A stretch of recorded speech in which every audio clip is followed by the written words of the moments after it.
Oi, Geisa.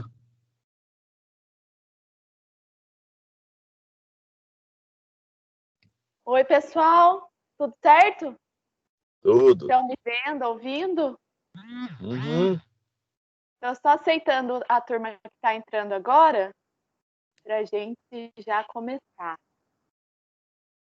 Só aceitar que o pessoal está entrando. Como que vocês estão? Bom dia, Geisa. Certo? Bom dia, meus queridos. Saudade enorme de vocês. Aqui é a Sueli. Tudo bem, Sueli? Tudo bom, Geisa? Saudade também.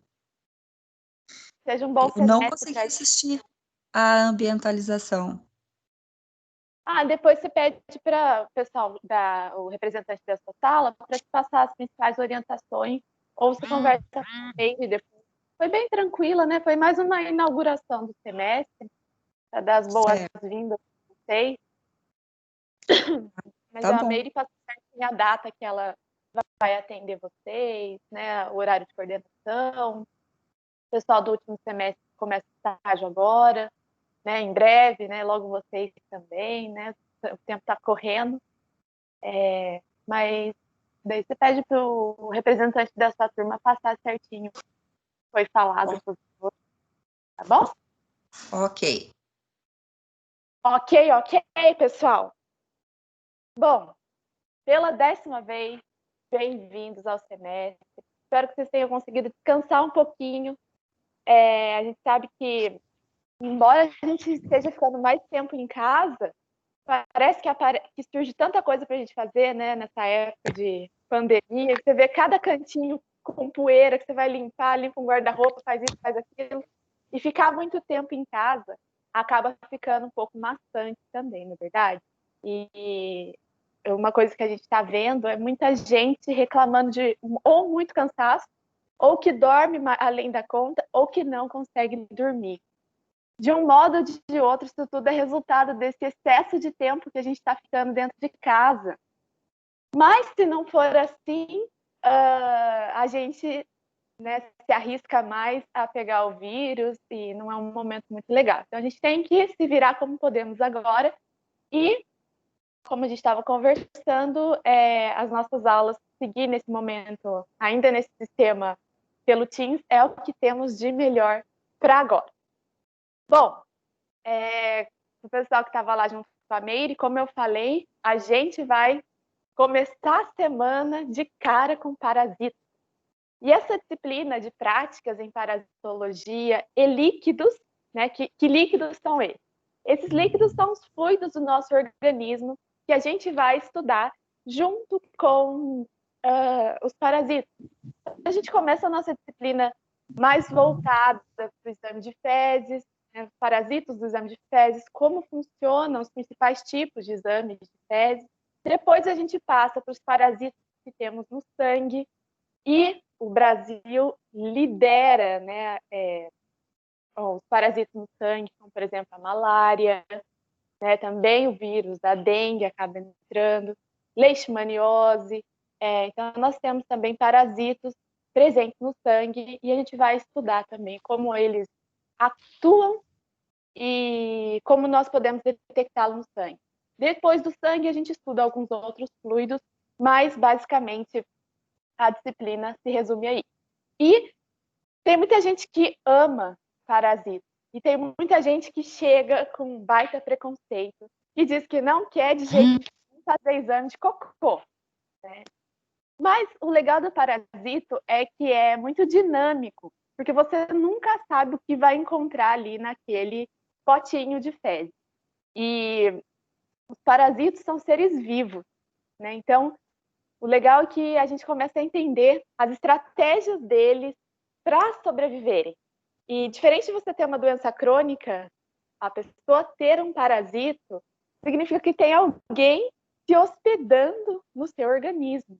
Né? Então, que estratégias esse parasito tem para viver dentro de você? Isso que é legal a gente entender nessa matéria. Inclusive, o nosso próximo encontro, a gente estuda bastante pelo lado do parasita.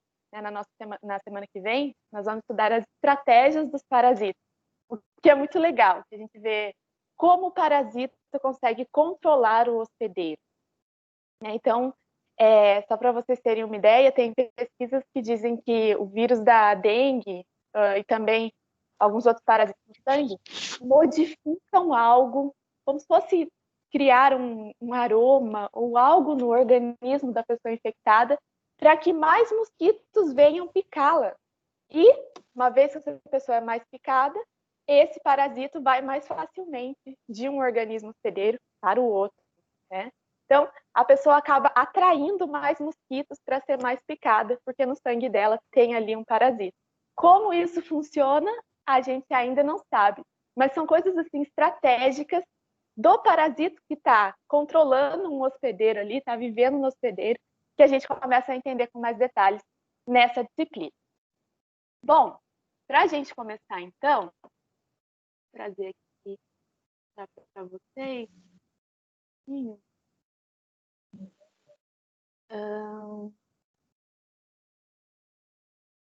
Peraí, pessoal, tô tentando abrir aqui.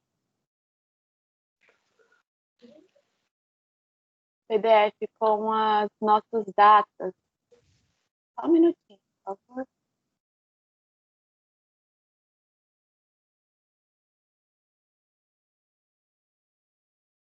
E vocês estão trabalhando bastante?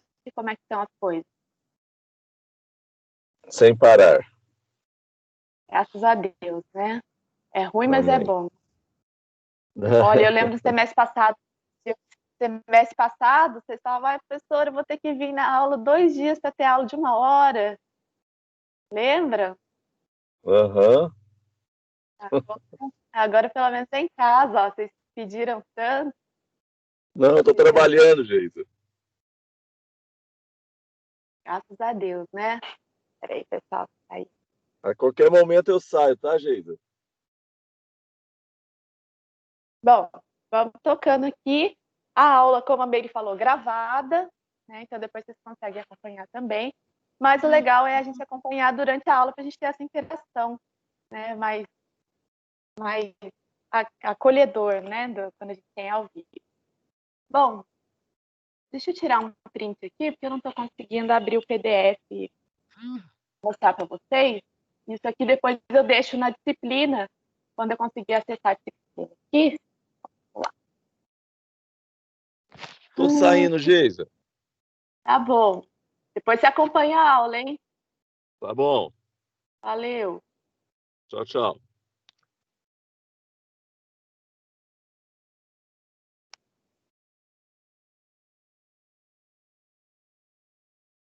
Pessoal, quem está com a gente esse semestre, nessa disciplina, é o 4º e o 5º? Deixa eu ver, a turma da Ana. 5º e o 6º. 5º e 6º. Mudou, né? Vocês evoluíram. Evoluiu. Bom, então eu não preciso me apresentar, né? Vocês já me conhecem já. Sinto muito, não vão escapar de mim nesse semestre. E quanto ao meu sistema, vocês já sabem bem como funciona, não vamos passar muito disso. Então, tem aulas que a gente vai ter aquelas bobeirinhas que eu trago, é desenhinho, é isso, aquilo, que eu busco um jeito mais leve para que a gente possa absorver a disciplina com mais leveza. E não adianta muitos termos técnicos densos de livro, né? Que eu gosto de trazer também bastante atualidade. Por isso eu busco também bastante artigo para complementar as nossas aulas. Bom, separei aqui para vocês inicialmente a ideia do cronograma inicial, obviamente. Então, a princípio, olha aí, pessoal, nós temos para avaliação do primeiro bimestre, começo de outubro, o que a gente vai depender um pouco desse Plano São Paulo, né? Então, provavelmente, de acordo com as orientações do governador, talvez seja nessa data a época em que a gente deva estar para voltar no presencial. Isso tudo depende desse plano de governo que a gente está seguindo no momento. As avaliações do segundo bimestre, inicialmente, são previstas para final de novembro e começo de dezembro. Em seguida, 7 e 8 de dezembro, segunda chamada. 10 e 11, espero não ver mais nenhum rosto, a não ser para me desejar Feliz Natal, certo? e como um todo até do dia 19 de dezembro, esperamos que seja tudo encerrado. Esse é o nosso cronograma inicial, mas como a gente está nesse momento bem oscilatório, vamos ver como vai progredir. Só estou deixando para vocês aqui a nosso princípio. Além disso, né, nesse documento que eu vou postar para vocês assim que eu conseguir acessar lá o AVA de vocês, deixei algumas referências de livros que são legais a gente acompanhar, principalmente em parasitologia.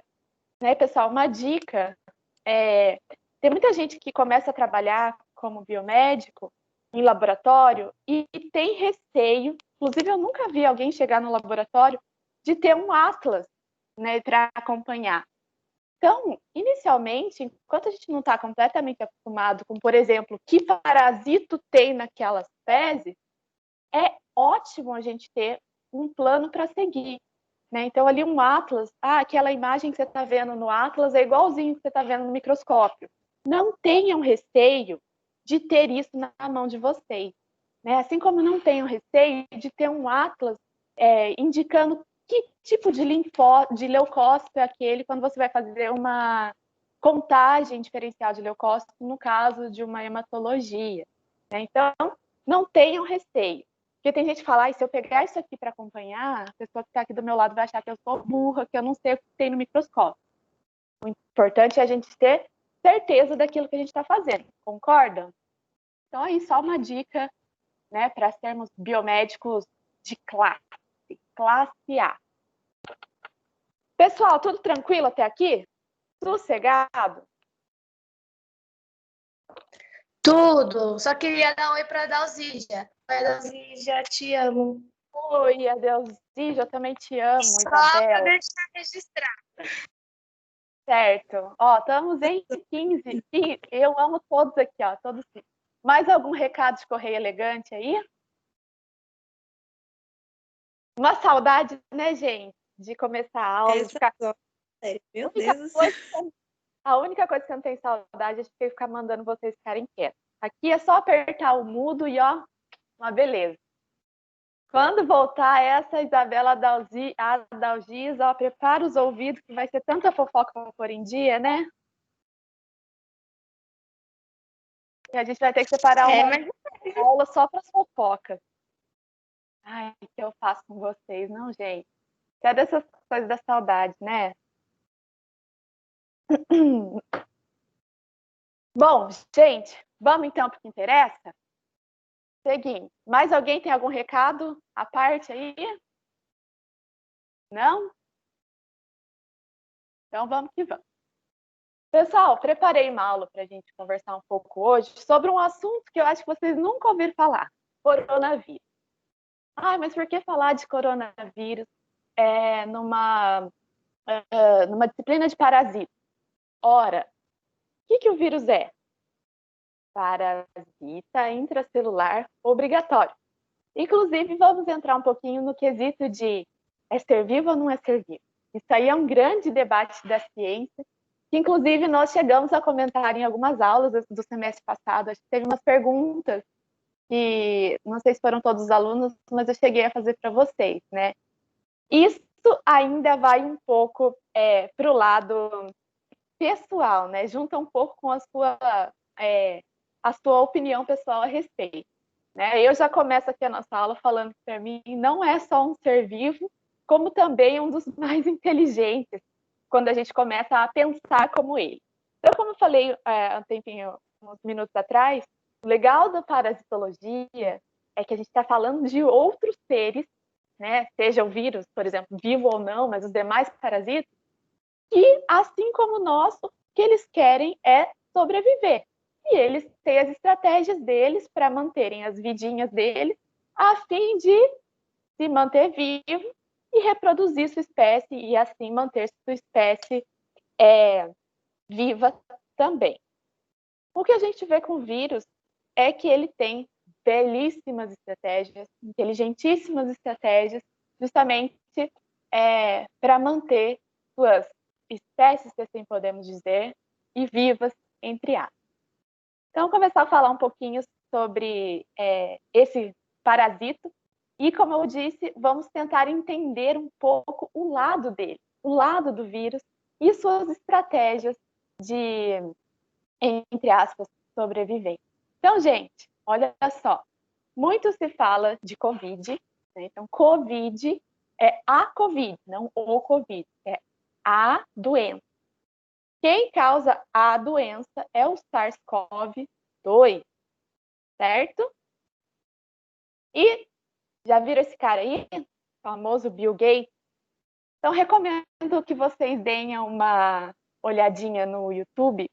Tem uma palestra muito legal dele, de 2015, né? Eu deixei o link aqui embaixo, mas se vocês entrarem no YouTube, colocarem TED, T-E-D, Talk, T-A-L-K, Bill Gates, ou só colocar Bill Gates mesmo, vai cair nessa palestra dele, que é bem breve, tem cerca de 10 minutos.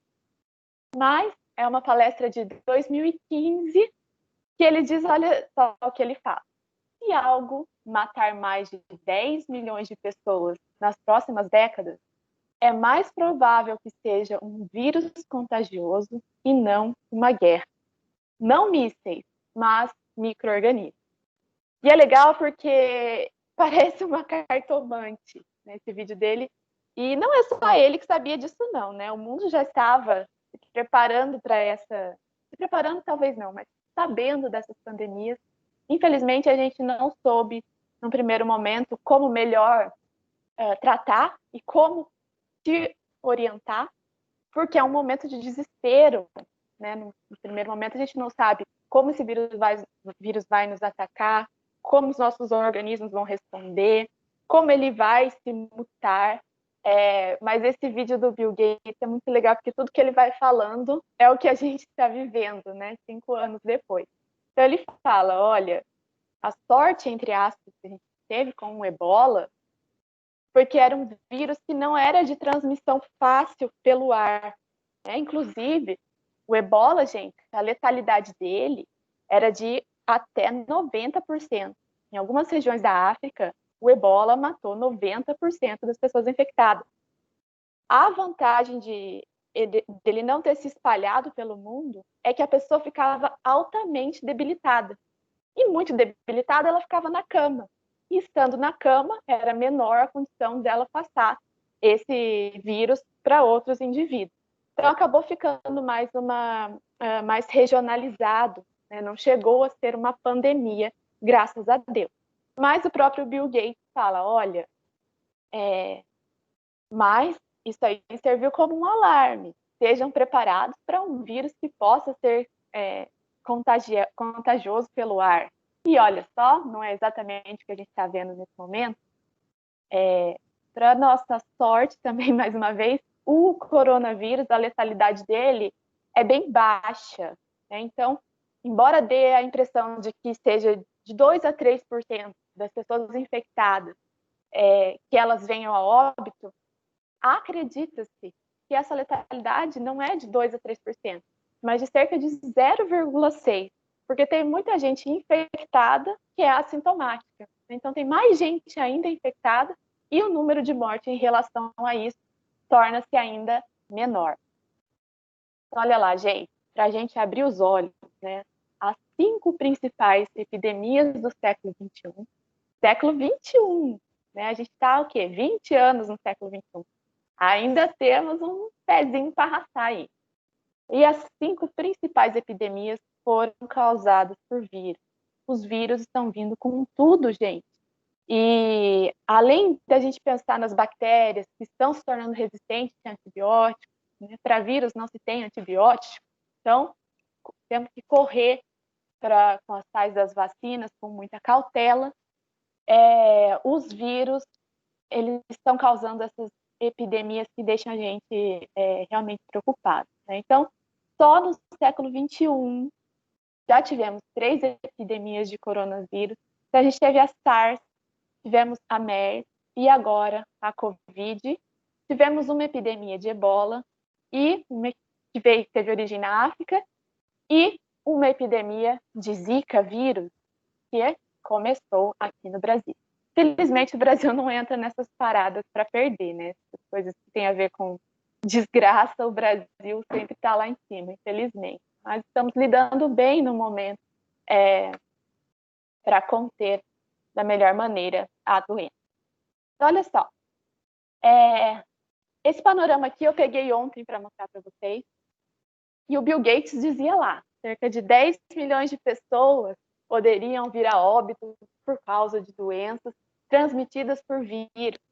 Olha só quanta gente já foi infectada com esse coronavírus, né? Infectada pelo SARS-CoV-2.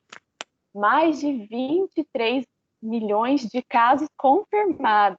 E acredita-se que a quantidade de casos assintomáticos aumente esse valor muito mais.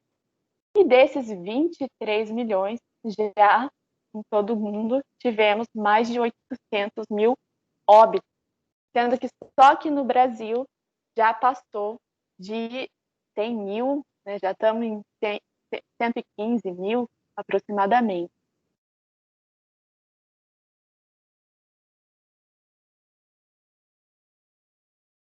E daí entramos na questão das vacinas, né, que é o que mais comentamos no momento. O mundo está esperando pela vacina do coronavírus. Olha só que legal, nesse link também da OMS, eles em 20 de agosto falaram que tem 30 vacinas em ensaios clínicos. Ensaio clínico é um outro termo que a gente escuta toda hora também, e às vezes não está tão claro na nossa cabeça. Ensaio clínico são os fármacos, ou aqui no caso, vacina, que já saíram das etapas iniciais e já estão sendo testados em humanos. Os ensaios clínicos têm 3 etapas. Então, a primeira etapa, uma pequena população saudável, porque é para a gente ver o resultado em uma população saudável inicialmente, passando pela fase clínica 1, né, que é essa, numa pequena população saudável, aumenta-se a população e daí inclui-se pessoas tanto saudáveis quanto doentes, e temos os grupos tratados com o fármaco ou vacina e o grupo placebo, que é o tratado com farinha, entre aspas, para que a gente possa comparar se esse fármaco, essa vacina, tem efeito em relação a um grupo tratado com um placebo. Isso porque o psicológico influencia demais, né? Então, quem está fazendo uso do placebo num estudo clínico não sabe, né? Então, até o final do tratamento, a pessoa não sabe se ela está sendo tratada com o fármaco real ou com o placebo. Passando pela fase clínica 2, caminha-se para a fase clínica 3, com uma abrangência muito maior, então muito mais gente tratada em estudo, sendo aprovado pela fase 3, daí então esse fármaco ou vacina pode caminhar para ser comercializado. É assim que funciona. E isso demora muito tempo. Então, esse desespero para uma vacina para ontem tem que ser muito cauteloso, para não atropelar essas fases clínicas e no futuro a gente descobrir efeitos colaterais, certo? Ainda mais sobre um vírus que a gente muito pouco conhece. Né? A gente está descobrindo o vírus agora. Então, descobrir um tratamento para algo que a gente ainda não conhece absurdamente bem exige cautela.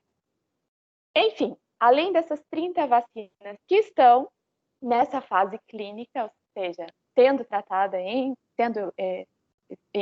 vendo seus efeitos em pessoas, a gente tem também 139 vacinas em fase pré-clínica. Essa fase pré-clínica inclui caracterizar, conhecer melhor aquele fármaco, tratar em animais. Primeiro a gente trata em células para ver se as células respondem bem. Depois passamos por um organismo complexo, né? Então a gente trata os animaizinhos, seja ele um camundongo, seja um macaco, um coelho, enfim. E, uma vez aprovada nesses animais, daí então passamos para a fase clínica. Inclusive, uma dessas vacinas está sendo desenvolvida pela USP aqui de São Paulo. Bom, olha só, gente, acredita-se que 320 mil espécies de vírus podem afetar células de mamíferos. Dentre esse mundo de vírus, graças a Deus, só cerca de 250 são conhecidos até o momento, né, gente? Conhecidos por infectar humanos. Olha só, então, esses todos 320 mil, às vezes pequenas modificações genéticas neles, ou pequenas interações, podem acabar trazendo esse vírus e de forma que eles utilizem a gente como hospedeiro, né? Então, olha como é grande a quantidade de vírus perto do pequeno número que a gente conhece responsável por causar efeitos em humanos. Então, olha aqui, gente, essa imagem aqui é uma célula, né, aqui em marrom, e esses pontinhos azuis que a gente vê aqui são os vírus buscando infectar uma célula. Vocês já viram aquela imagem clássica de vários espermatozoides tentando adentrar um óvulo? Então, os vírus são mais ou menos assim. Eles ficam batendo na portinha ali da célula e eles têm mecanismos que muito inteligentemente, né, então muito maquiavelicamente conseguem penetrar as nossas células. O SARS-CoV-2, embora tenha sido originado lá, sei lá onde, na China, ele tem uma grande facilidade de disseminação, porque ele tem o ar ao favor dele. Então, ele já se encontra nas áreas mais remotas do planeta. Então, gente, esse vírus chegou lá nas tribos indígenas da Amazônia. Já matou um monte de pajé, de pessoal da tribo lá, que tem uma imunidade totalmente diferente de quem vive na cidade. E, aliás, vivendo na cidade, a nossa imunidade é totalmente diferente de quem mora lá na China, né? Então, esse vírus não interessa para ele se é um chinês, se é um asiático, se é do Mediterrâneo, se é um brasileiro, se é lá da tribo da Amazônia, né? Mas desde a tribo da Amazônia até o reino lá, Butão, no Himalaia, esse vírus já chegou. Então, embora a letalidade seja baixa, a capacidade de disseminação dele é muito alta, porque ele vai pelo ar, né? Então ele tem o ar ao favor dele.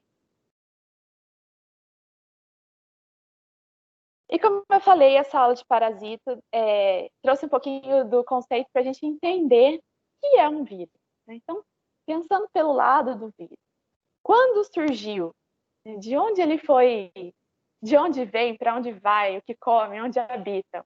Então, olha só esse homem aí, gente. Esse senhor, ele é o pai da virologia e ele era um botânico lá da Holanda. E ele propôs a existência do vírus em 1898. Gente, 1898 era a época da minha bisavó. A gente está falando de pouco tempo a mais do que 100 anos. Então, pouco mais de 100 anos atrás, o vírus foi pela primeira vez suposto. Olha como tudo é muito recente, né? Pouco tempo mais de 100 anos atrás, a gente nem imaginava que existia vírus. Pouco tempo mais de 50 anos atrás, a gente não tinha antibiótico para bactérias. Então, é tudo muito recente. Essas nossas descobertas científicas na área da saúde, a gente ainda é um bebê perto de todo esse universo que a gente tem de micro e nano-organismos. Então, olha só como esse homem descobriu e sugeriu a existência dos vírus. Olha o que ele fazia. Ele pegava folhas de plantas doentes, então folhas que estavam ali machucadas, né, que não estavam em condições sadias. E ele fazia tipo um caldo, né? Sabe quando você faz um chá? Era mais ou menos isso. Ele conseguia remover o extrato daquela folha doente. Esse extrato, como se fosse um caldo, como se fosse fazer um chá, entre aspas, que ele absorvia dessas plantas doentes, ele filtrava numa peneira, né, num filtro com poros muito, muito, muito pequenos. E os micro-organismos que se conheciam na época eram maiores do que esse poro. Então, se existisse algum micro-organismo ali, ia ser barrado pelo poro. Mas o que ele notou? Passando esse filtrado, né, esse extrato que ele filtrava, aquele líquido que ficava ali embaixo, que passava pela peneira, entre aspas, ainda era tóxico, né? E ele falou, mas espera aí, se os micro-organismos estão ficando lá em cima, se eles não conseguem passar por essa peneira, porque a peneira barra eles, o que será que é isso que está ficando aqui embaixo que ainda é contagioso? Então, é esse caldo que ele observou, que esse caldo era capaz, né, esse extrato, era capaz de contaminar outras células, capaz de contaminar outras plantas, ele chamou isso de fluido vivo contagioso, ou vírus. E vírus, em latim, quer dizer veneno, né, ou toxina. O que ele quis dizer é que, opa, micro-organismo está ficando aqui em cima, mas isso que está descendo, né, o que está vindo aqui para baixo nesse filtrado ainda é contagioso. Então, existe alguma coisa aqui que é menor do que os micro-organismos, mas que é tóxica. Então, foi daí que surgiu o termo vírus, né? Um fluido contagioso que foi descoberto, foi proposto lá no final de 1800. Esse homem, o pai da virologia, inclusive, acreditava que os vírus eram, sim, seres vivos, justamente porque eles tinham essa capacidade de infectar e contaminar outras células e outras plantas. Bom, entramos então no conceito de vírus, que são parasitos. Olha só, é o tema da nossa disciplina. Parasitos obrigatórios no interior da célula. Eles só vão poder multiplicar sua espécie uma vez que ele esteja dentro de outra célula, utilizando da maquinaria dessa outra célula. Então, é aquele conceito que a gente diz, né? Quando você está viajando, se você carrega só sua mochilinha, é o conceito da leveza que eu sempre digo. É muito mais fácil você ser leve e fazer um passeio com uma mochilinha nas costas, só com o essencial, do que você passando pelo aeroporto com 2 malas de 32 quilos, trazendo toda aquela bagagem, toda aquela sucata que você comprou que é desnecessária. Né? Então, para ele é uma bolsinha, só carrega ali dentro dele o material genético, nada além disso. Inclusive, se ele precisar de energia, não é dele que vai partir, ele precisa de uma célula para que assim aquele material genético possa ser transmitido e para que um vírus possa aumentar a sua população. Então, aqui a gente tem, por microscopia eletrônica, o coronavírus. Né? Então, essa imagem já está bem clássica, né, gente? A estrutura dele, essas espículas que se tem em volta, que são justamente essas espículas que facilitam a penetração deles nas nossas células.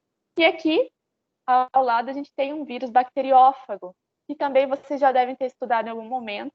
Né? Esse vírus bacteriófago, ele infecta bactérias, como o nome diz. O formato dele é bem diferente do coronavírus, mas a estratégia dele é uma belezinha também. Então, ele tem essas perninhas que parecem uma aranha, que encostam sobre a superfície da célula, e o que ele carrega de material genético nessa cabecinha dele aqui, ele consegue, assim como uma seringa, né, injetar dentro da célula do hospedeiro dele. Bom, caímos então naquele tabu. Ai, será que é ser vivo? Será que não é ser vivo? Então, lembra aquele programa do Silvio Santos? Não sei se vou, se fico, não sei se fico, se vou. É nesse passo que a gente está em relação a compreender se o vírus é ou não um ser vivo. E olha só por que ele ainda não se enquadra na classificação de ser vivo. As células, que são a menor unidade dos seres vivos, são bolsinhas, né, microscópicas, que podem, primeiro, produzir energia.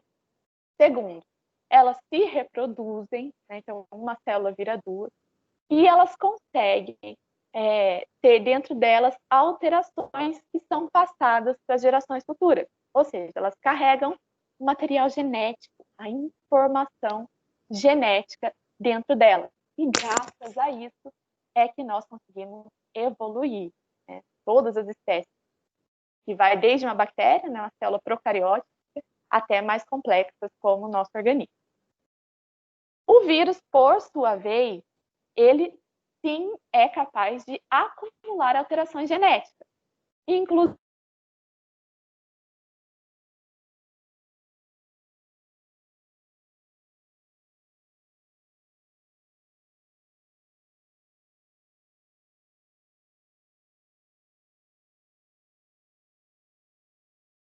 pessoal, vocês estão me ouvindo?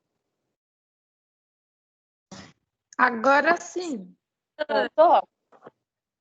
Voltou. Beleza, que eu acho que o meu slide aqui caiu. Vamos ver.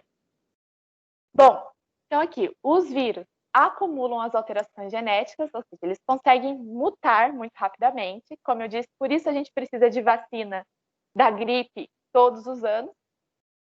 Mas a energia dele, eles precisam escravizar uma outra célula para que ele consiga produzir energia. Então, gente, né, pensando nesse conceito de ser vivo, imagina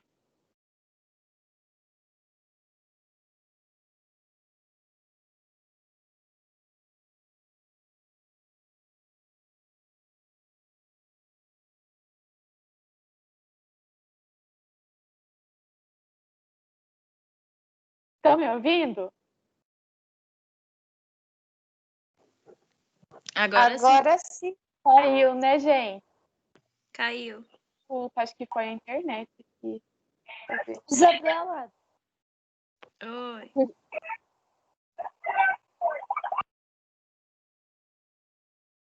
Peraí, gente, deixa eu tentar conectar aqui de novo.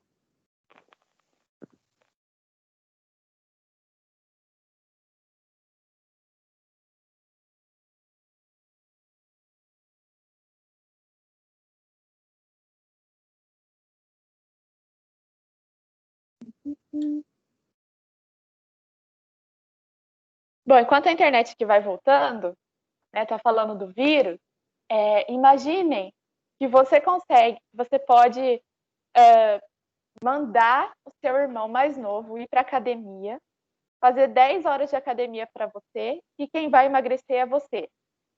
Não é um sonho? É isso que o vírus faz, né? Ele manda com que outro organismo trabalhe para ele, produza energia e assim ele segue a, entre aspas, vida dele. Peraí, pessoal.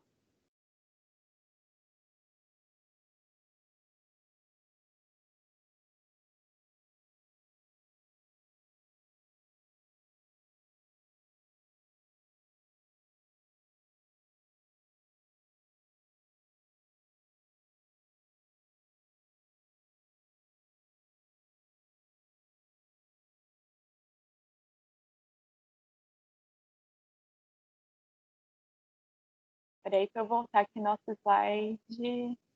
Só um minuto.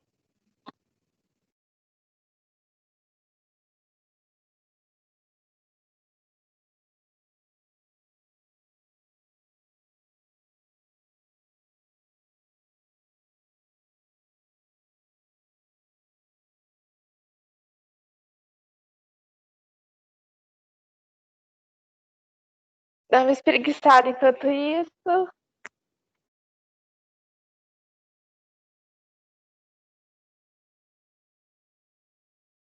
Voltou? Voltou, Voltou pessoal? ainda não. Voltou. Silêncio, Tô, Adri. professora. Não voltou.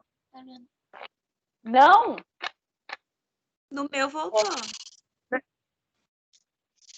No meu não, tá travado. Até a professora tá travado. Agora voltou.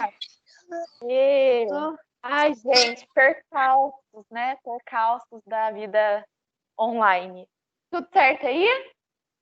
Dá pra ver. Beleza. Então vamos voltar. Então, olha lá. Células são consideradas vivas. Elas produzem energia, conseguem se reproduzir e conseguem evoluir carregando material genético. O vírus ainda não entra como vida, por quê? Ele só tem um desses três atributos, que é conseguir carregar o seu material genético, né? E assim acumular essas alterações genéticas que ele pode passar para os seus próximos elementos. Mas ele não consegue nem obter, nem produzir energia se ele não escravizar uma outra célula. No meu ponto de vista, isso é mais inteligente do que uma célula, do que um ser vivo. Por quê?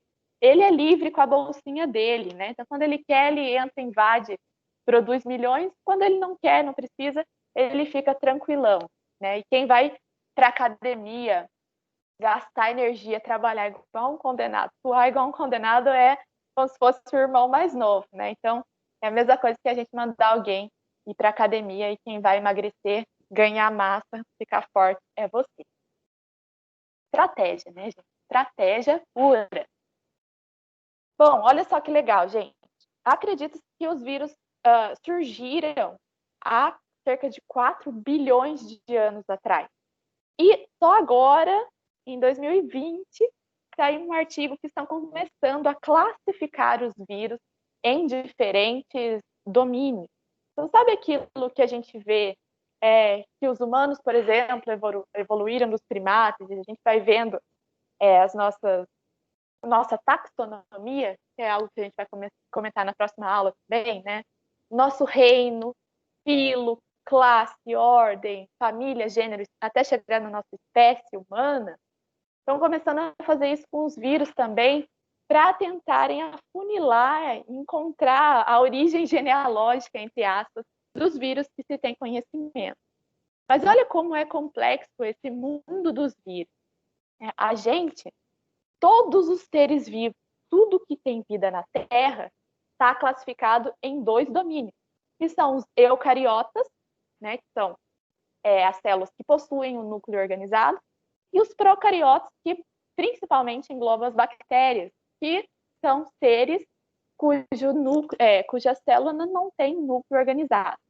Tudo que existe vida sobre a Terra se enquadra nesses 2 domínios. Já os vírus já tem 4 domínios, só para tentar melhor esclarecer e melhor distribuir onde cada vírus entra. Então, olha como é complexo esse mundo nanoscópico dos vírus. Esses 4 domínios dos vírus, eu deixei aqui para vocês, né? Então, ribovíria, por exemplo, são os vírus que carregam uma bolsinha apenas com o seu RNA. E dentro desse grupo, dentro desse domínio, a gente tem o vírus da hepatite, o vírus da gripe, o vírus da AIDS, o vírus da dengue e o vírus da Covid. Se a gente vai lembrar um pouquinho das aulas de genética, a gente tem o nosso DNA, olha aqui a nossa célula bonitona, né? O DNA carrega o manual de instrução, né? Dentro do núcleo a gente tem o DNA, que é o nosso manual de instrução. Mas se não for o nosso RNA para ler esse manual de instrução e fazer a coisa acontecer aqui no citoplasma, nada adianta. Agora, um vírus de RNA, ele já vem com a instrução prontinha só para acontecer no citoplasma. Ele não tem DNA que precisa ser interpretado. Ele já vem com o RNA prontinho para fazer acontecer. Então, por isso que talvez muitas das ações desses vírus de RNA seja bem mais rápida do que os vírus de DNA. Né? Então, temos vírus de DNA de fita simples, que é um outro domínio, e vírus de DNA fita dupla, que se enquadram em 2 domínios, porque tem algumas alterações no seu capsídeo, né? Na sua membrana. Bom, entramos então, lembrando um pouquinho da época da peste negra, que era uma preocupação global de saúde pública. Esse era um traje que se vestia lá em 1300, né? Os médicos da época da peste negra vestiam esse belo traje aí. E o que tem nessa roupa, né? É um sobretudo de couro encerado com gordura animal. Você imagina o peso, o cheiro que era essa roupa aí. E essa cera era também para eles ajudarem a proteger, né, e repelir possíveis micro-organismos e organismos perto desse médico. Então, eles tinham no rosto a máscara, cujos olhinhos eram de vidro, esse bico longo, né, esse nariz comprido em formato de bico.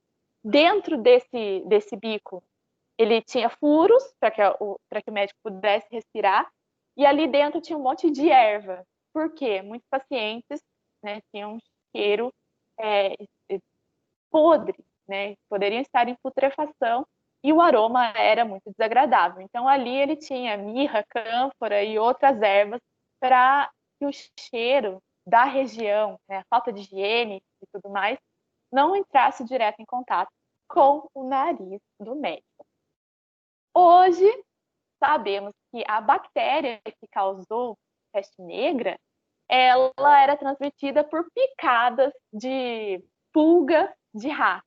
Então, toda essa parafernália que esses médicos usavam, muitas vezes não eram suficientes. Porque bastava que uma pulga pulasse ali dentro daquela roupa encerada com gordura de animal para que esse médico pudesse contaminar. Inclusive, pelos furinhos do nariz também, a pulga poderia entrar e contaminar aquele médico. Mas era o que se tinha no momento. Então, olha lá, ainda, né, na peste negra, óculos, gorro, chapéu preto, bengala. Muitos médicos usavam bengala porque o paciente ficava agitado, implorando por socorro, e tomava uma varada ali para se acalmar. E eram assim que os médicos da época agiam. Além disso, eles eram teólogos, então muita oração e penitência, além dos tratamentos com rã, sanguessuga, chá, ervas, era o que se tinha no momento de epidemia. E aí nós entramos no nosso cenário de hoje. Então, vista em comparação com esses médicos da Idade Média, né, cerca de 1300, quase 1000 anos passados, frente a uma pandemia, quão mais evoluído a gente está, né? Essa roupa aí foi lá da China, essa imagem lá do início da pandemia, lá da China. Nós não temos muito além para oferecer em comparação ao início de uma peste negra de quase 1000 anos atrás. Isso porque uma epidemia, uma pandemia pega a gente de calças curtas, e ainda mais quando está associado e é transmitido diretamente pelo ar, a gente, ou qualquer ser que precise do ar para respirar, acaba entrando em risco. Então, tirando os casos em que se tem um ar estéril para respirar, qualquer ser humano está na chuva para se molhar, né? Então, qualquer um pode se contaminar. Não sei se vocês já viram o caso desse menininho aqui. Tem, inclusive, um filme, O Menino na Bolha, um filme antigo que é bem famoso, mas existiu, né? Então, a NASA fez, esse menininho tinha um problema que ele não conseguia criar imunidade a nada, né? Então, ele não criava anticorpos a nada. Ele recebeu da NASA um tratamento que incluía, inclusive, essa roupinha aqui de astronauta, e todo o ar que entrava para ele respirar, completamente estéril. Então, isso aí seria o tratamento ideal, a prevenção ideal para a gente frente a uma pandemia cujo vírus é transmitido pelo ar. Como não temos isso, a disponibilidade, a gente tem que se virar como podemos, né? Fazer os melhores métodos preventivos que temos. O coronavírus, então, é esse bonitinho aqui. Então, é um grupo de vírus cobertos por pequenas espículas, e essas espículas são como coroas que conseguem se conectar às células do nosso corpo. A preferência delas é célula epitelial do trato respiratório, mas também invadem diversas outras células do nosso organismo. E trouxe para vocês verem um pouquinho de como foi descoberto esses benditos desses coronavírus. Então, olha lá, por quase 10 anos, então lá desde 2004 a 2013, os cientistas estavam buscando de onde vinha o coronavírus. Então, da onde surgiu esse vírus que causou já outras epidemias na China? Então, eles buscaram, até que lá numa caverna chamada Caverna Chittou, cuja localização eles não divulgam com precisão, né? Até mesmo porque pode um louco ir lá, pegar novos micro-organismos, pegar novos vírus, modificá-los, né? Mas o que eles encontraram foram morcegos nessa caverna de Chitão que tinham vírus 96% parecidos com os coronavírus responsáveis pelas epidemias anteriores, não pela Covid-19, mas pela que causou a SARS. Então, foram 10 anos de pesquisa para se encontrar um corpinho, né, então, que foram os morcegos, que carregavam neles esse vírus. Então, acredita-se que a origem do coronavírus tenha sido proveniente desses morcegos dessa caverna, porque lá nesses morcegos, os vírus encontrados tinham 96% de similaridade com os vírus que infectaram os chineses lá pela SARS em 2003. Então, esses vírus que encontraram foi o coronavírus responsável pela SARS em 2003. Essa mulher aí é uma virologista que ela é chamada de Batwoman. Ela é a mulher morcego, porque ela é quem pesquisa os micro-organismos e os vírus dos morcegos em cavernas lá na China. E ela é bem famosinha e ela diz que os lugares fedem demais. Essas regiões que eles vão atrás dos morcegos, nas cavernas da China, ela diz que é um cheiro horrível, mas é um mundo que ela se encontrou e que ela ama trabalhar com essa pesquisa. Então, olha aqui, essa imagem é ela dentro de uma caverna soltando, olha só, um morcegão. Estão vendo aqui esse morcegão? Ela pega os animais, extrai sangue, coleta sangue para analisar a genética e analisar esses organismos como um todo. E eu consegui algumas imagens para vocês verem de como são essas cavernas. Então, gente, é um ecossistema completamente diferente do mundo em que a gente vive, né? Então, o ecossistema como um todo, os organismos, micro-organismos e os vírus dessa região não compete a nós, né? Deixa eles quietinhos lá, porque o mundo lá dentro é totalmente diferente do nosso mundo aqui fora. É quase igual a gente, um mundo no fundo do oceano. É uma diversidade muito diferente da nossa aqui. Então, olha que bonito, ó. Esse aqui é a caverna. Esse aqui, não sei se vocês conseguem ver, é um morceguinho que eles encontraram nessa caverna. Olha a dificuldade para se ter acesso às regiões da caverna. Então, é bem complexo a chegada a esses ambientes. E o que eles viram foi que as populações que moram próximas a essas cavernas afastadas, boa parte delas estavam contaminadas com o coronavírus também. Aqui a gente tem um morcego, uma carcassinha, né? Restos mortais de um morcego nessa região, e é digerido, comido, entre aspas, por um fungo, né, que faz essa degradação, mais uma vez, parte do ecossistema. Esse fungo também é uma espécie era desconhecida. Então, esse fungo também só faz parte lá desse ecossistema dessa região, né, dentro dessa caverna. E aqui são como minhoquinhas, eles chamam de milípedes, que são responsáveis por se alimentar das fezes do morcego. Então, é uma vida que lá para eles funciona dentro dessa caverna. Porém, quando chegou para a gente, esse vírus, que é natural desses morcegos de lá, fez um estrago tremendo. Então, isso ela descobriu, essa virologista, né, essa aí é a Batwoman, é a mulher morcego, em relação ao coronavírus da SARS, de 2003. Daí, chegou a notícia, começou o coronavírus, a Covid-19. Né? Final de dezembro de 2019, surgiu o coronavírus, cujo epicentro se dá em Wuhan. E, pasmem, o laboratório dessa virologista, da Batwoman, é em Wuhan. Essa mulher ficou desesperada, porque olha só o laboratório dela, como são delicados as EPIs que ela tem. Né? Então, lembra do menino bolha, que eu mostrei anteriormente? O laboratório dela, por ser de virologia, é de alta segurança, alta biossegurança. né? Então, o ar que circula dentro para essa daqui é diferente do ar que circula para essa moça aqui. É tudo controlado. E esse laboratório de virologia é em Wuhan. E ela ficou desesperada, né? E aqui, como ela diz, nunca imaginei algo assim acontecendo em Wuhan, no centro da China.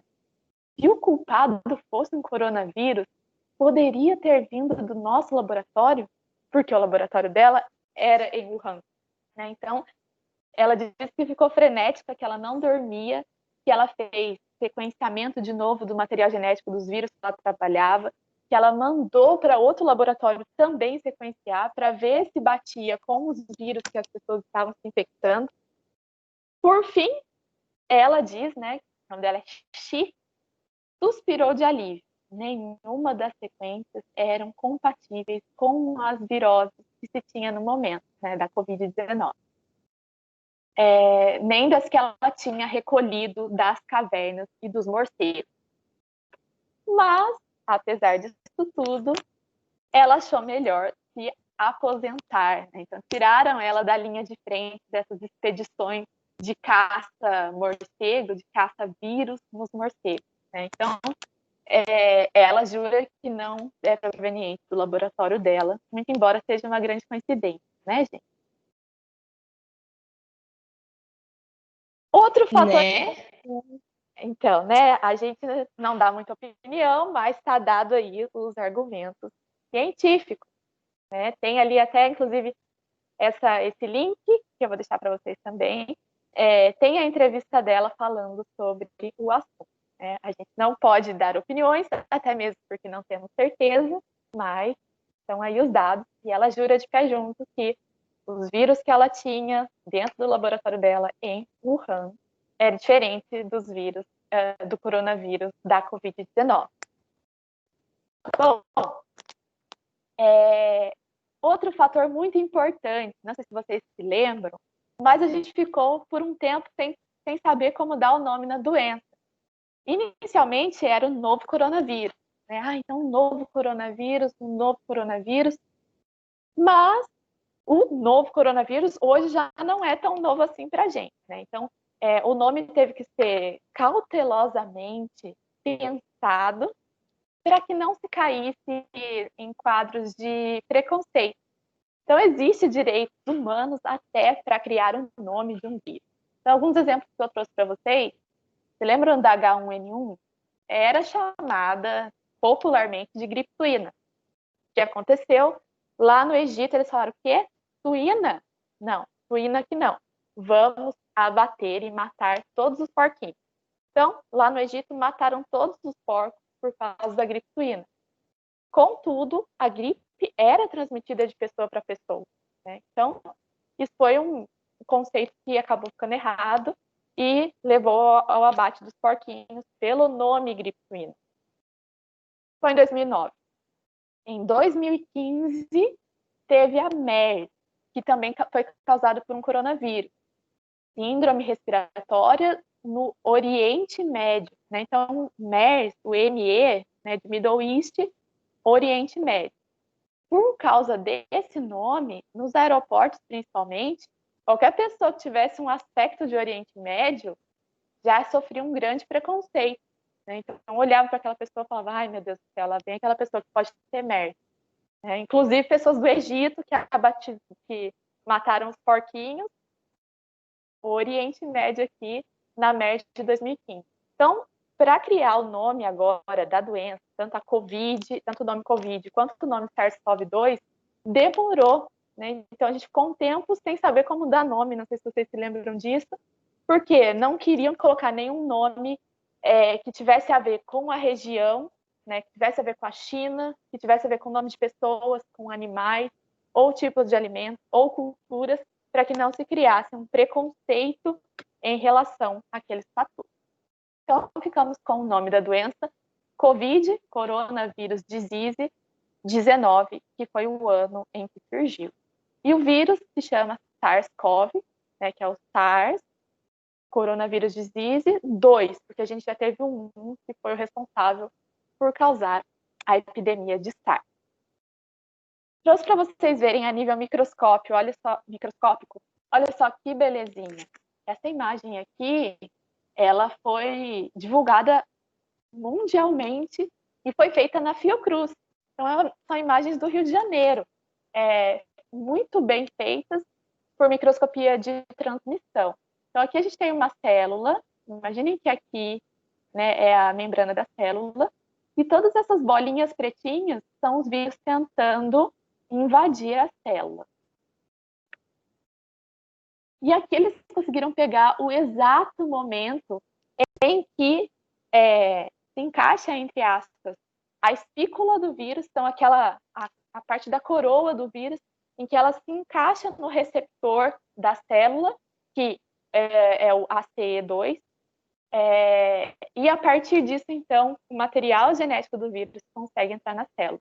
Gente, essa imagem não tem escala, mas essa bolinha preta tem cerca de 80 nanômetros. Né? Então, isso aí está acontecendo numa escala nanométrica dentro do corpo de, infelizmente, mais de 23 milhões de pessoas. E aqui, já dentro das células, eles mostraram também, não sei se está aparecendo aí ainda para vocês, as partículas virais, né? Então, o vírus entrou, já fez um estrago, a célula já trabalhou para ele, a célula já multiplicou aos montes e um vírus já virou vários.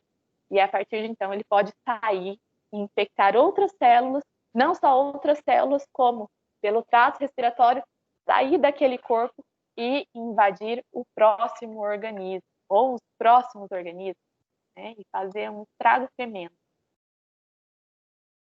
Bom, existem centenas de coronavírus, mas apenas 7 deles são conhecidos por infectar os seres humanos, até o momento. E como aquela chinesa lá, a mulher morcego diz, ela fala que a gente tem que encontrar os coronavírus antes deles encontrarem a gente. E ela diz que teremos mais pandemias e epidemias de coronavírus. Então, os coronavírus que a gente conhece, boa porcentagem deles causam um resfriado leve, mas é muito contagioso. Temos o coronavírus que causou a SARS e o coronavírus que causou a MERS, eles infectam o pulmão e causam doenças mais graves, mas eles são de um pouco mais difícil infecção. E temos o bonito do SARS-CoV-2, que ele junta tanto a característica de ser altamente contagioso, quanto a característica de infectar pulmão e causar doenças mais graves em algumas pessoas que estão infectadas. Né? Então, o SARS-CoV-2 da Covid-19 une tanto a facilidade de contágio, quanto poder causar doença mais grave nos nossos organismos. A infecção geralmente se dá por gotículas de saliva de pessoas infectadas. Então, quando elas encontram uma porta de entrada no organismo, seja nariz, boca e olhos, elas facilmente invadem e infectam aquele organismo. Um detalhe importante, variações de clima podem interferir na, entre aspas, vida desse vírus. Então, quando a temperatura é mais fria, ele pode ter uma vida útil, entre aspas, mais longa, porque preserva-se por um tempo maior a membrana, a pelinha desse vírus. Já os raios UV do sol podem ajudar a danificar essa membrana. Isso tem artigos que dizem isso. Mas, por outro lado, inclusive a respeito disso, acreditava-se que no Brasil a infecção não ia ser tão grande devido ao nosso clima. Mas o que a gente está vendo é um pouco, não condiz tanto com isso, embora esteja descrito em artigos que a exposição aos raios UV degradam, quebram, danificam a membrana do vírus. O perigo que a gente corre é que, quando um vírus surge, quando ele descobre uma nova espécie de organismo que ele pode invadir, ele não tem escrúpulo, né? Então, ele não tem condições especiais para se espalhar. Qualquer organismo ele pode invadir, porque no primeiro momento, nenhum organismo tem imunidade a ele. E a gente, além de tudo, não tem vacina. Então, o perigo é que a um novo vírus a gente não tem imunidade. Por isso bate o desespero, por isso a epidemia e a pandemia, num momento inicial, causa esse desespero da gente não saber exatamente como lidar, né? Agora a gente já está bem mais, sabemos muito mais sobre o vírus, mas inicialmente é realmente muito preocupante. O que a gente sabe é que eles usam desse receptor ACE2, que no nosso organismo serve para auxiliar na regulação de pressão arterial, né? Então muitas células do organismo têm, e o bendito criou uma chave Misha e ele consegue se ligar perfeitamente a esse receptor que não foi feito para ele.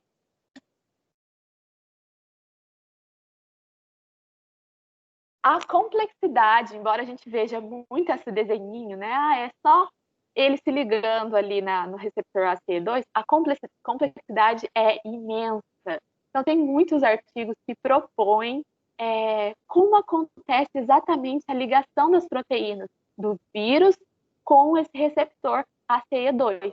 Se a gente conseguir entender melhor essa interação, isso vai contribuir perfeitamente para o desenvolvimento da vacina. Além disso, a cloroquina, a hidroxicloroquina, ela consegue também acabar bloqueando esses receptores. O problema é que nós temos muitas células com esse receptor, né? Esse é um dos problemas. E a dose que seria necessária da cloroquina, capaz de bloquear esses receptores para a entrada do vírus, é mais letal, é mais perigosa e pode causar a morte e pode ser altamente tóxica. Então, por isso, se a cloroquina pudesse ser ingerida em doses maiores, poderia sim ser um tratamento muito viável. Mas, a princípio, a dose necessária para se evitar a contaminação ainda é mais tóxica do que boa. Mas tem muitos estudos ainda em andamento com a cloroquina, buscando algum modo em que ela possa entrar como um tratamento para a Covid-19. Olha só, gente, esse receptor que a gente tem na superfície da célula, né, são como dentinhos, como fechaduras na superfície da nossa célula. Muita gente acha que só tem nas células do pulmão, né, nessas células epiteliais do sistema respiratório. Mas olha só esse gráfico aqui, ele mostra as diferentes órgãos que têm esse receptor. Então, o cólon, os rins, o músculo cardíaco, epidídimo, os seios, ovário, próstata, cerebelo. Esse receptor está em todo lugar do nosso organismo. Mas pense, vamos pensar na estratégia do vírus. O que será que vale mais a pena? Você invadir uma célula do pulmão, uma célula respiratória, e a partir dela você se multiplica e facilmente sai pelo ar e vai infectar outros organismos, ou você ir parar lá no seio, né? Então, um coronavírus que vai parar lá numa célula do seio, se ele invadir uma célula pelo receptor ACE2 na mama, ele vai ficar ali. É muito mais difícil para ele sair desse organismo, infectar outro organismo, aumentar a sua população, se ele estiver num órgão como, por exemplo, a mama, né, no seio. Então, ele invadir em maior quantidade as células do sistema respiratório é um presentão para ele, né? Mas a qualquer momento ele pode também passar a invadir outras células, por que não? Né? Inclusive os efeitos neurológicos que algumas pessoas apresentam pode se dar devido à interação desses vírus entrando em células neurais, né? Então, muito provavelmente é isso que acontece. Mas, estrategicamente, é um presentão para ele estar dentro do sistema respiratório, que ele consegue sair com muita facilidade de um corpo e entrar no outro. Então, mais uma vez, como não chamar esse bendito bichinho? Né? Como não dizer que ele tem vida, sendo que tem uma inteligência que parece ser maior do que toda a população do universo? Bom, vários estudos estão em andamento e tem muita coisa que os cientistas estão se matando para entender com mais detalhes. Então, aqui algumas, eles chamam de letters, ou como se fossem cartas, são artigos curtos, com coisas recentemente descobertas, que eles já lançam para a comunidade científica para que se possa entender melhor o vírus. Então, em março saiu esse artigo falando que em superfícies o vírus SARS-CoV-2 ele pode ficar estável por até 3 dias, principalmente superfície de plástico e de inox. O problema disso são superfícies hospitalares, que se não forem devidamente higienizadas, o vírus pode ficar ali por até 3 dias só esperando a próxima vítima. Outra letter também, né, que é um artigo rápido, artigo curto, com que foi rapidamente descoberto. Alterações neurológicas em 67% de uma população de pacientes que estavam internados em estado grave da COVID. Então, foram observados desde encefalopatia, confusão mental, até derrame. 67% de pacientes internados com o coronavírus em estado grave em uma população. Então, em 67% eles observaram alterações neurológicas. E esse vírus é muito esperto, porque esse receptor que ele usa para entrar, o ACE2, quase todas as células do corpo têm. E, inclusive, né, como eu falei, ela auxilia na regulação da pressão arterial. E olha só, gente, embora muita gente chame a Covid-19 de doença respiratória, tem vários cientistas que já dizem que ela é uma doença endotelial e que tem a ver com a pressão arterial. Talvez por isso pessoas hipertensas, também diabéticas, têm uma chance maior da doença ser mais grave, porque elas expressam mais esses receptores ACE2, que tem a ver com a regulação da pressão arterial, né? Uma vez que elas expressam mais esses receptores, elas estão mais suscetíveis ao vírus que usa exatamente esse receptor como porta de entrada, né? Então, alta complexidade. E também uma outra letter que saiu em março, né, de uma revista bem conceituada. Eles analisaram 1.070 amostras de 250 pacientes com a COVID.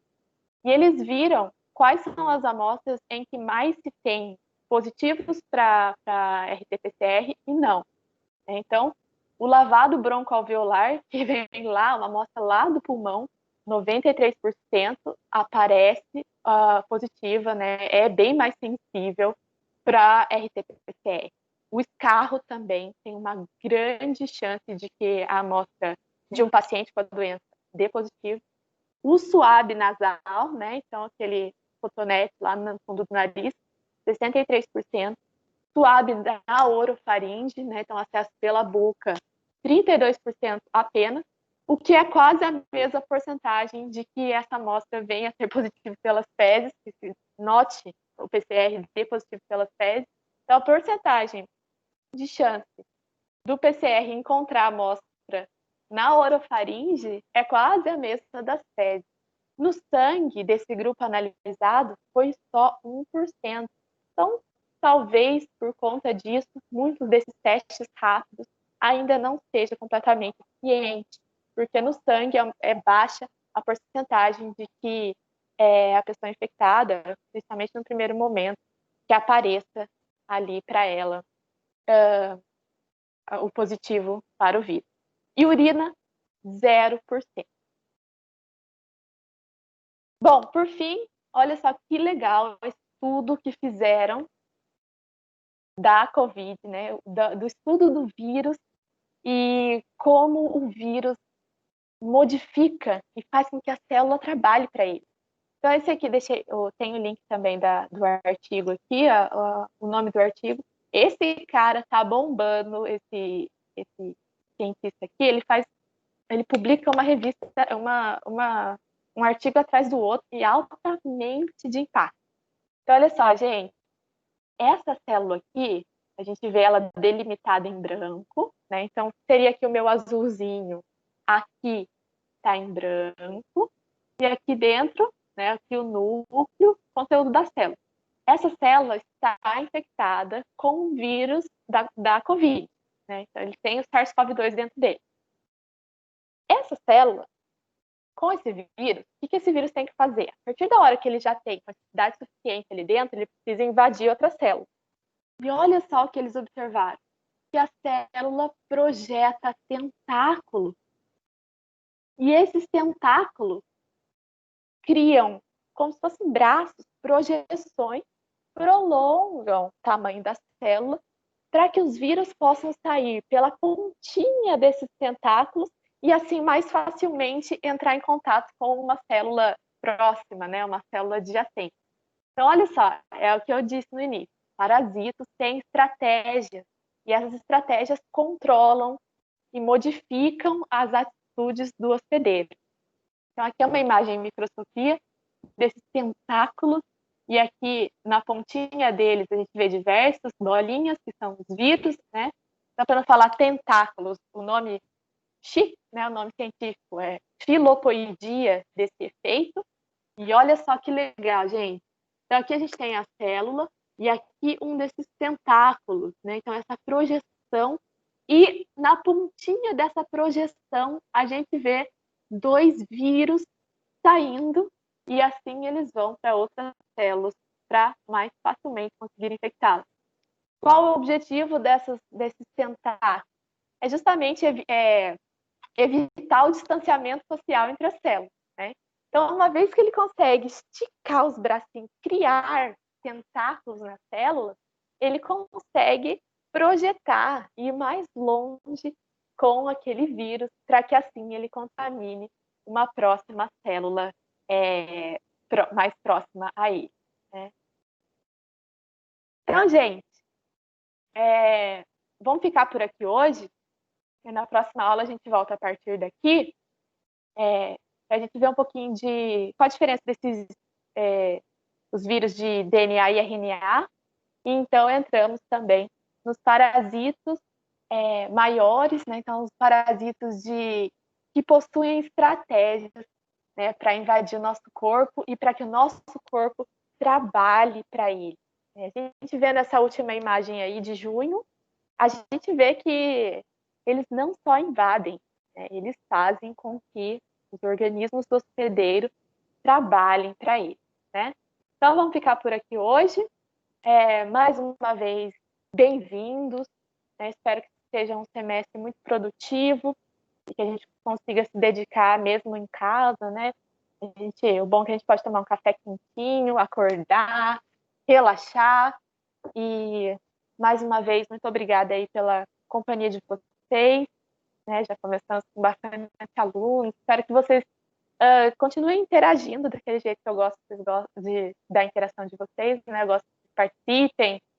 Não tenham receio de trazer informações ou trazer questionamentos, assim como eu também não tenho receio de falar que eu não sei muitas coisas, mas que me dedico a buscar as informações que eu não souber proporcionar no primeiro momento.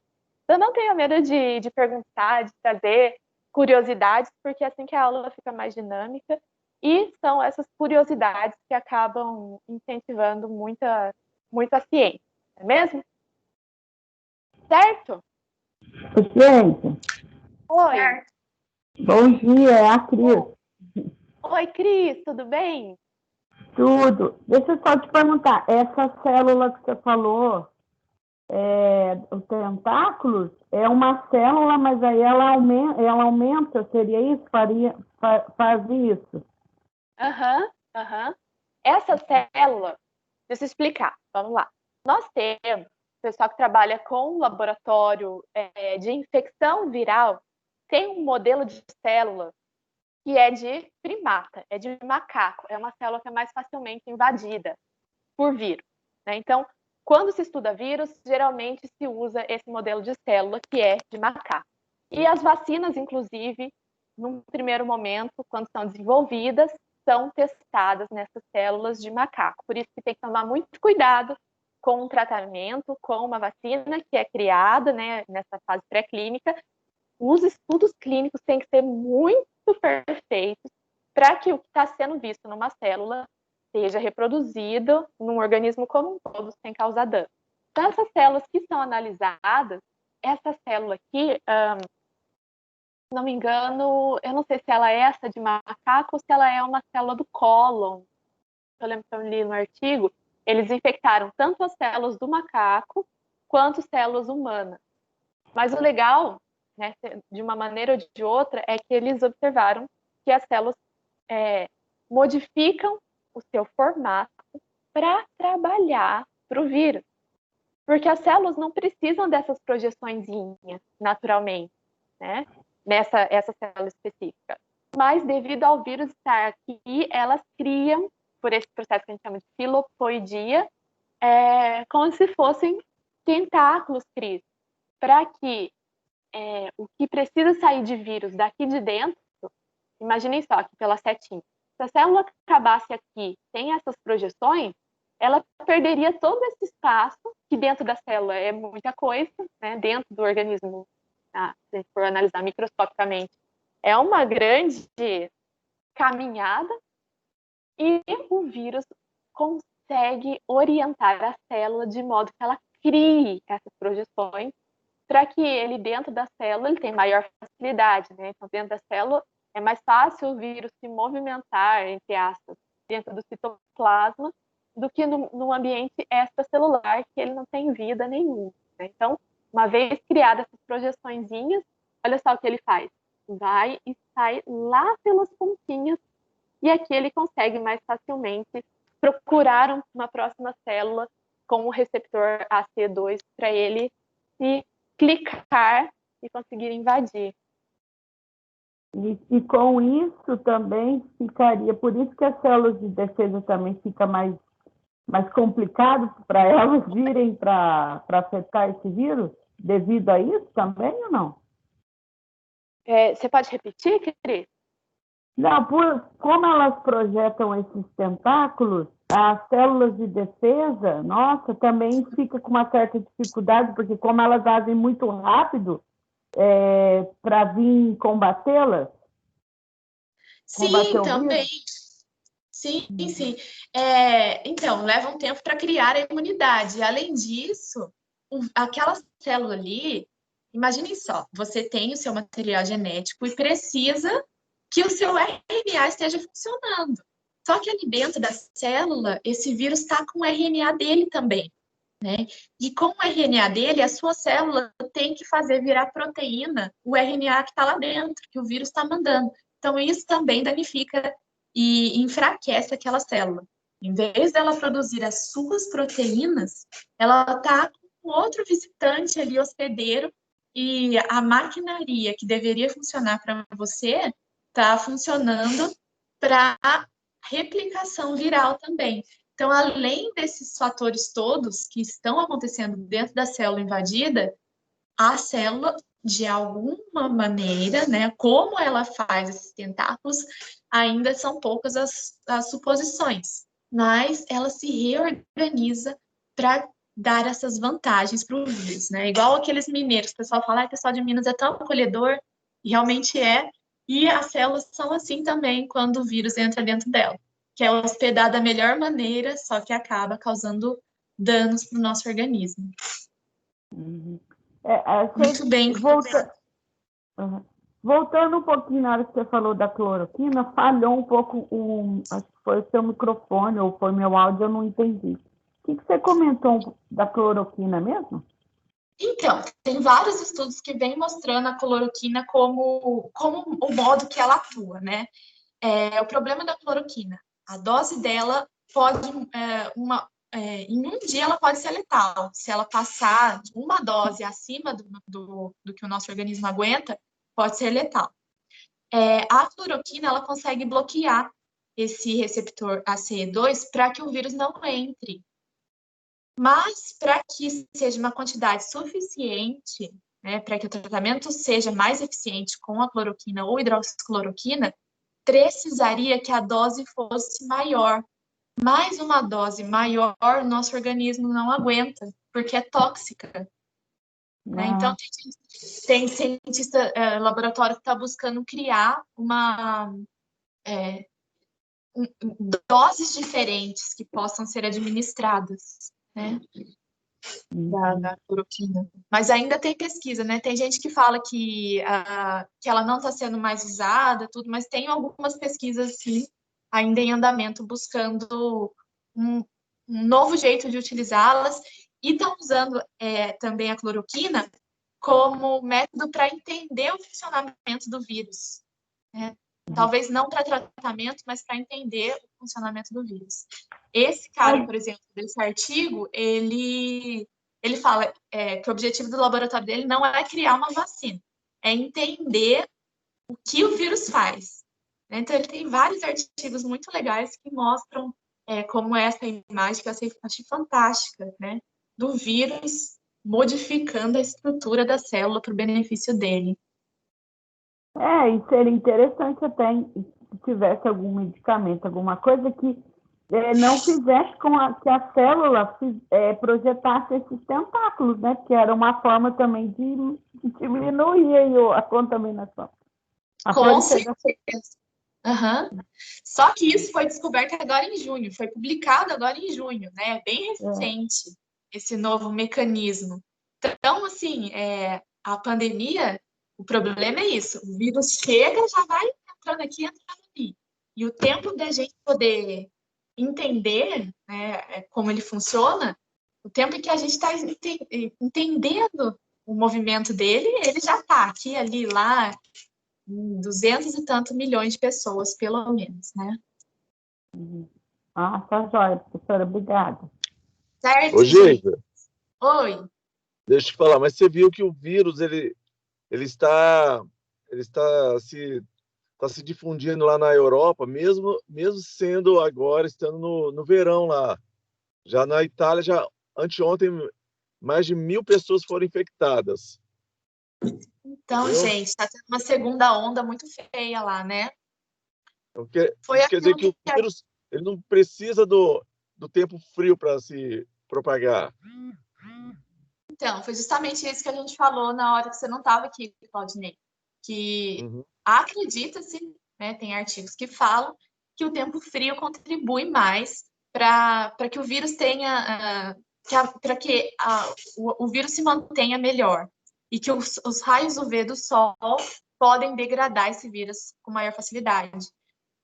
E por isso tinha-se uma esperança de que no Brasil e de que em países mais quentes a doença não se propagasse com tanta intensidade. Mas o que a gente está vendo é o contrário, né? Inclusive agora na Europa também está tendo essa segunda onda. Então, isso quer dizer que nós não estamos livres do vírus no verão. Exatamente. Foi isso que a gente viu aqui também, né? Porque o tempo estava quente quando começou, e aqui no Brasil, e olha só, a gente já está liderando, a gente só perde para os Estados Unidos no momento, né? De quantidade de infectados e mortes. Mas tem milhões de curados aqui no Brasil, né, Geisa? Então, a gente tem que ver por esse lado. É um vírus de baixa letalidade, como eu falei. Parece que é cerca de 2 a 3%, mas devido às grande quantidade de assintomáticos, acredita-se que seja menos de 1% o número a porcentagem de mortes por conta do vírus. Graças a Deus. Mas o receio e se ele gera uma mutação de uma hora para outra que acaba tornando ele mais letal?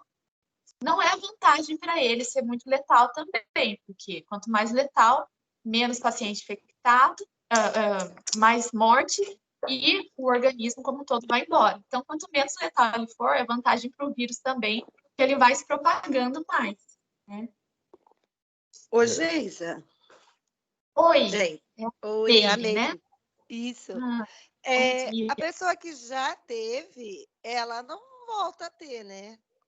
Então, vírus. Tem vários casos de pessoas que estão tendo novamente. Muito possivelmente devido a essas mutações. A mesma coisa da gripe, né? Pessoas pegam gripe mais de uma vez por ano. Talvez a imunidade que se cria não é suficiente, ou algumas mutações já permitem que a pessoa se reinfecte. Complexo, né? Professor, Oi. também esse problema de alta taxa de contaminação é que, na verdade, se tornou também uma polarização política, né? Tá uma guerra, assim, uma guerra fria política de dois pensamentos diferentes, onde pessoas estão deixando o mais importante de lado, que é realmente a prevenção para não passar adiante. Perfeito.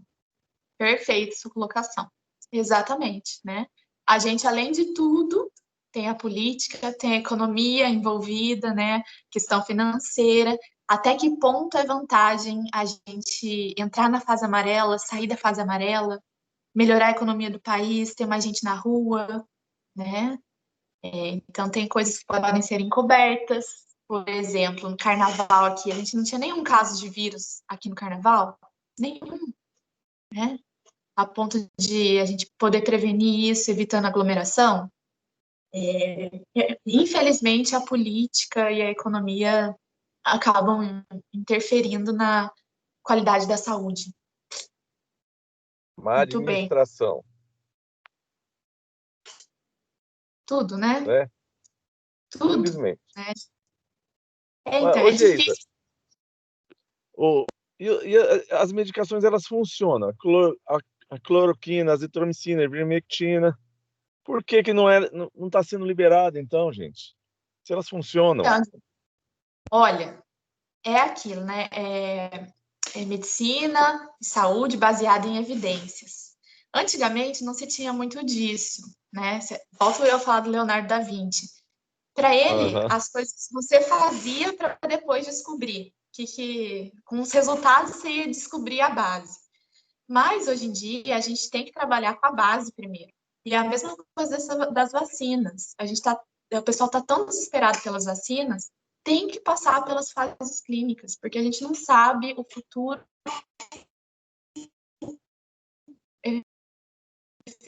E é aquilo, né? Tem remédio que tem efeito positivo, mas a gente não sabe de todos os efeitos ainda, das doses. Então, tem que ter muita cautela. Só que a cautela, tem gente que está no hospital que não pode ter cautela, né?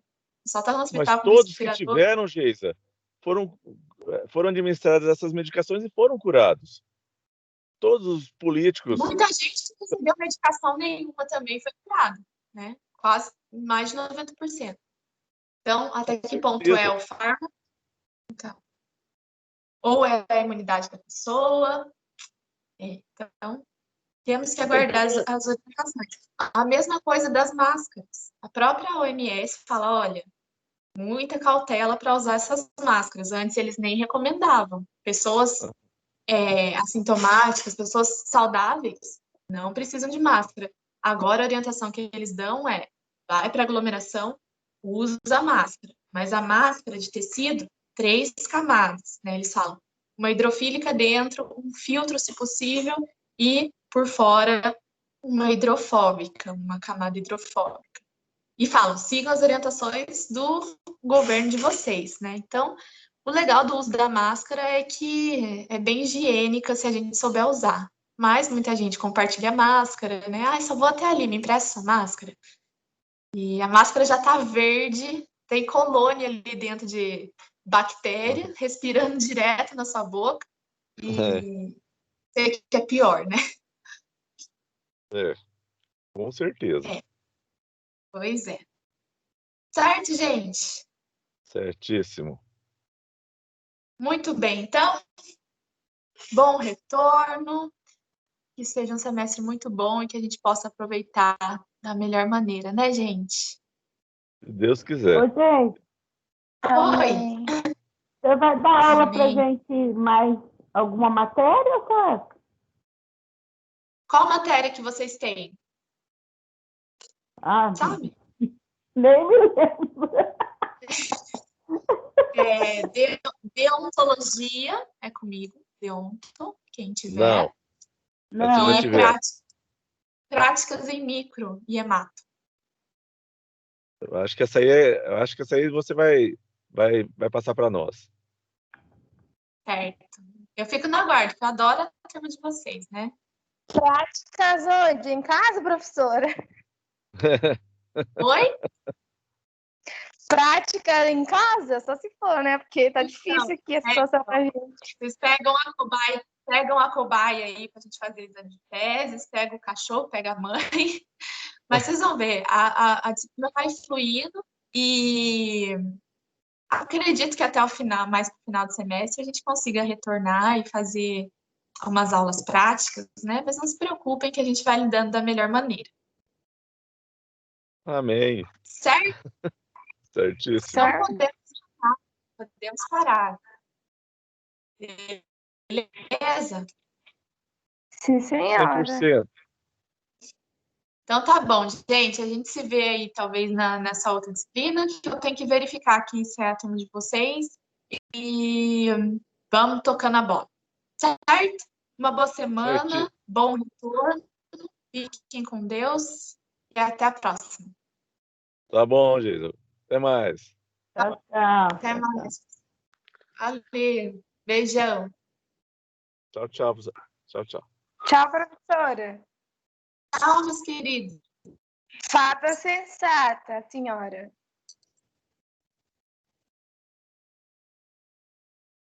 Oi? Oi? Fada sensata.